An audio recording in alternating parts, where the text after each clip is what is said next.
Assalamualaikum warahmatullahi wabarakatuh. Perkenalkan, nama saya Amanda Syahbabila, kelas 11 IPS 2 nomor absen 3. Bagaimana kabarnya semuanya? Semoga kita semua dalam keadaan yang baik-baik saja. Amin.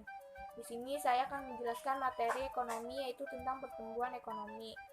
Pertumbuhan ekonomi adalah proses perubahan kondisi perekonomian suatu negara secara berkesinambungan menuju keadaan yang lebih baik dalam waktu tertentu.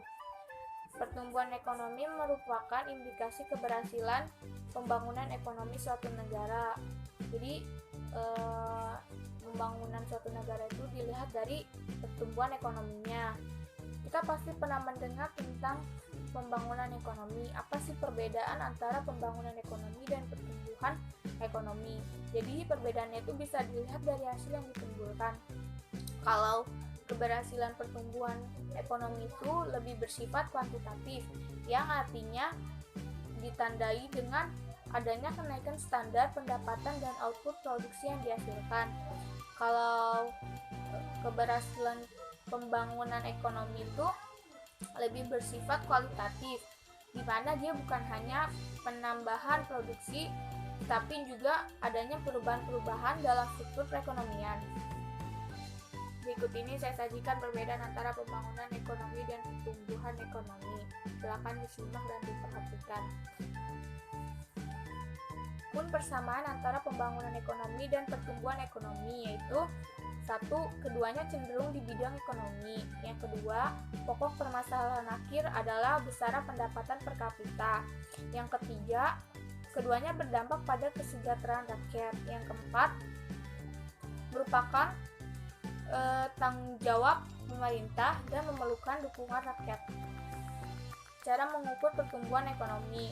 Cara mengukur pertumbuhan ekonomi itu dapat dibandingkan dengan cara Gross National Product atau GNP, di mana GNP tahun yang sedang berjalan dengan tahun sebelumnya dapat dirumuskan dengan delta GNP per GNP tahun lalu dikali 100%.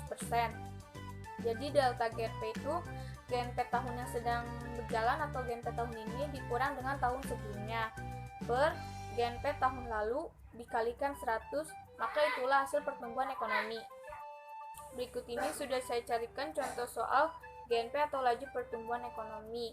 GNP Indonesia pada tahun 2012 sebesar 213 triliun dan pada tahun 2013 mengalami peningkatan menjadi 228 triliun.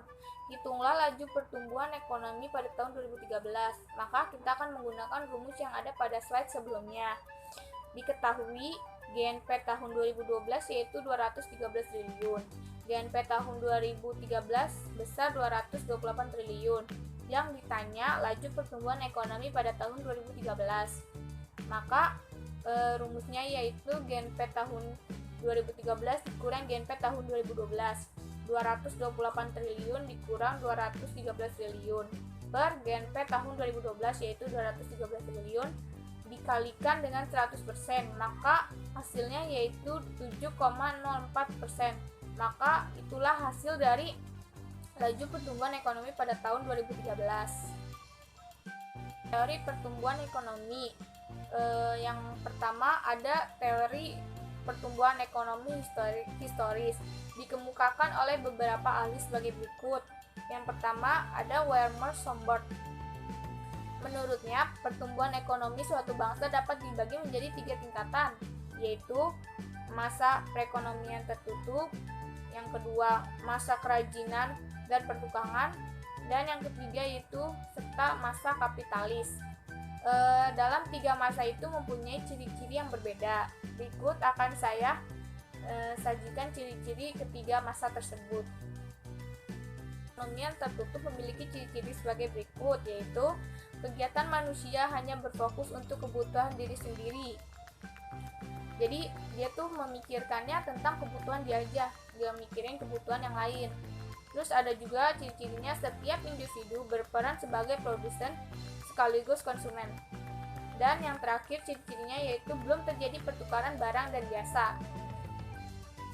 B. Masa kerajinan dan pertukangan memiliki ciri-ciri sebagai berikut, yaitu meningkatnya kebutuhan manusia. Jadi kebutuhan manusia itu makin banyak, gak itu-itu aja. Yang kedua, adanya pembagian tugas sesuai dengan keahliannya masing-masing. Yang ketiga, yaitu terjadinya pertukaran barang dan jasa. Di sini di masa ini mulai timbul pertukaran tersebut. Dan yang terakhir yaitu pertukaran belum didasari oleh motif memperoleh keuntungan. Jadi masih motifnya itu sesuai kebutuhan aja, belum memperoleh keuntungan, masih nggak mikirin keuntungan. Akhir ada masa kapitalis. Werner Sombart membagi masa kapitalis menjadi 4 masa, yaitu sebagai berikut. 1. Tingkat pra-kapitalis memiliki ciri-ciri sebagai berikut, yaitu kehidupan manusia masih statis, yang artinya masih tetap, belum berubah-berubah. Yang kedua, bersifat kekeluargaan. Dan yang ketiga, bertujuan pada sektor pertanian. Keempat, bekerja untuk memenuhi kebutuhan sendiri. Dan kelima, hidup secara berkelompok. Karena hidup secara berkelompok inilah mereka bersifat kekeluargaan. Nah, sekian video yang bisa saya sampaikan, kurang lebihnya mohon maaf.